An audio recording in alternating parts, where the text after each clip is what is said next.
en descendant, l'apôtre Paul introduit ses propos en disant « Il n'y a plus de condamnation pour ceux qui sont en Jésus-Christ ». Et dans les versets 28, en descendant jusqu'au verset 30-32, je vais citer juste une partie de ce texte, il dit que ceux qu'il a connus d'avance les a aussi prédestinés à être semblables à l'image de son Fils Jésus. Et ceux qu'il a prédestinés à être semblables à l'image de son Fils Jésus, il les a aussi appelés.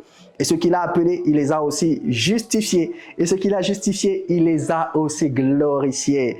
Dieu ne nous condamne pas, mais au contraire, il nous justifie. Son amour nous justifie. Son amour ne nous condamne pas. Pendant que les hommes nous condamnent, pendant que la société nous condamne en nous disant que nous ne réagissons pas bien, que nous ne faisons pas les choses comme il se doit, pendant que les autres nous accusent, pendant que des pierres nous sont jetées, l'amour de Dieu vient nous couvrir, vient nous justifier.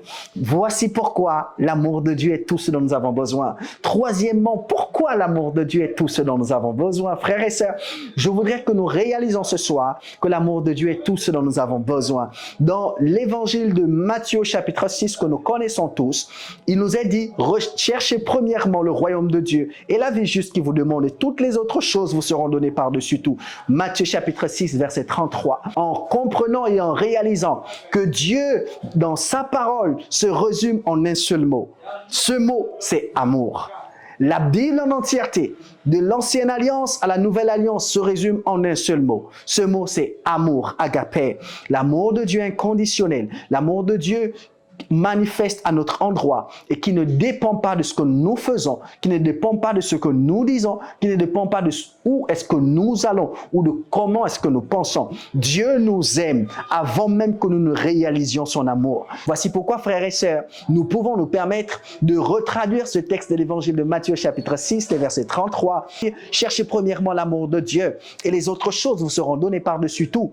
Je vais peut-être me permettre de dire, cherchez par contre à réaliser et à manifester l'amour de Dieu, parce que Dieu est amour. Et s'il est amour, alors si nous recherchons Dieu, nous recherchons l'amour. Si nous recherchons l'amour, les autres choses dont nous avons besoin nous seront données par-dessus tout. C'est important que nous réalisons cela, que l'amour de Dieu est la réponse à tous nos besoins. Quatrièmement, pourquoi l'amour de Dieu est la réponse à tous nos besoins? Je parle de l'amour de Dieu ce soir parce que je sais pleinement que beaucoup d'entre nous, nous avons souvent eu des mauvaises informations en ce qui concerne Dieu.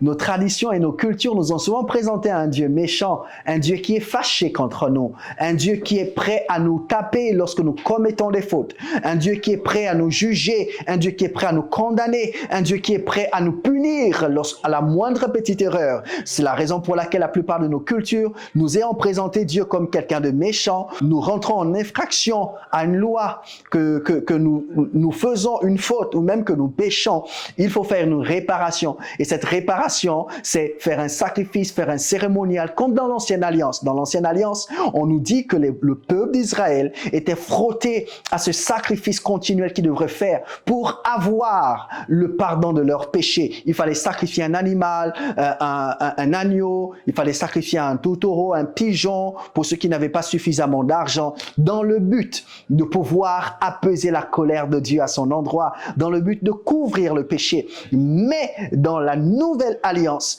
la Bible dit, je suis dans l'évangile de Jean, Jean le Baptiste qui va parler, en parlant de Jésus, il va dire, celui-ci est le Fils bien-aimé de Dieu. C'est lui qui ôte le péché du monde. Suivez-le. Alors, nous revenons encore dans le fait de considérer que l'amour de Dieu n'est pas manifeste dans la vie de quelqu'un dès lors que cette personne prend connaissance de l'amour de Dieu. Parce que Jésus est bel et bien venu ôter le péché des hommes sur la terre. Il a fait pourquoi? La principale des raisons qui justifie l'œuvre et l'action de Jésus à notre endroit, c'est l'amour de Dieu à notre endroit. Parce que Dieu nous a aimés, alors il a envoyé Jésus. Pour preuve de son amour, il a accepté d'offrir le meilleur de ce qu'il avait en envoyant Jésus. Il n'a pas attendu, frères et sœurs, que nous soyons justes. Il n'a pas attendu que nous soyons irréprochables. Il n'a pas attendu que nous nous débarrassons de nos fardeaux. Il n'a pas attendu que nous nous débarrassons de nos casseroles, de tout ce que nous traînions. Non, il a dit de venir à lui tel que vous êtes, tel que nous sommes. Et le reste, celui qui sont nos occupe. Voici pourquoi, frères et sœurs, il est important que nous puissions comprendre que l'amour de Dieu est véritablement la réponse à tous nos besoins.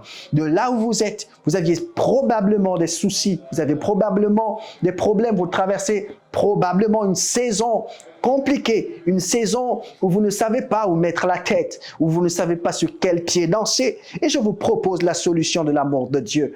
Puissiez-vous juste réaliser un instant que Dieu vous a aimé avant même que vous ne naissiez, avant même que vous ne soyez en projet par vos parents, avant même que vous ne preniez connaissance du fait qu'il existe un Dieu. Dieu vous avait déjà aimé et il continue de vous aimer. Quelqu'un me dira, mais si Dieu m'aime, pourquoi alors je traverse telle ou telle autre chose?